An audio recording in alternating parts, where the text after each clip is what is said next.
Alarming new numbers in the measles outbreak tonight with the highest numbers in 25 years. Local hospitals are preparing, and so should you. Good evening, I'm Richard Ransom. And I'm Katina Rankin. We're learning tonight how one Tennessee man traveled through 3 states while contagious and exposed hundreds of people to the highly contagious virus.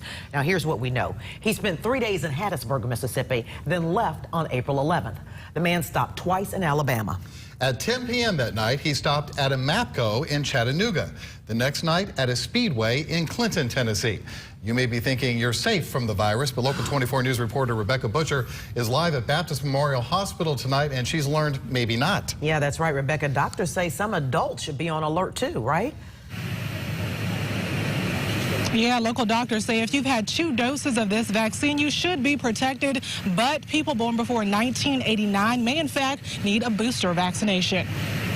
Health officials say it's not a matter of if, but when more cases of measles will pop up in Tennessee after a person in East Tennessee was diagnosed with the highly contagious disease. You can be contagious for 4 days or so before the rash even starts. We talk with local hospitals about the special precautions to limit the spread of the virus. Hospitals are advised to identify, isolate, and inform. We would immediately mask and isolate that patient. It can even be what we call negative pressure airway rooms where the air is not exchanged. We would also call our local health department to notify them. Several years ago, there was an outbreak in Memphis, and we took care of several exposed individuals in our emergency department. Health leaders say the best protection for healthcare workers and the public is to make sure they have immunity. But people born before 1957 are presumed to be immune to measles. Why? Because they all had the measles. People born between 1963 to 1989 may only have partial immunity because of the type of vaccines used.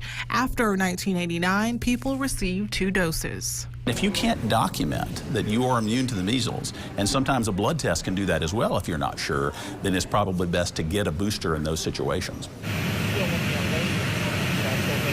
And if you believe you have the measles, you're actually urged to call before coming into a hospital. That way you're not exposing other people to the highly contagious disease, and that way they can isolate you as soon as you arrive. We're live tonight in East Memphis. I'm Rebecca Butcher, Local 24 News.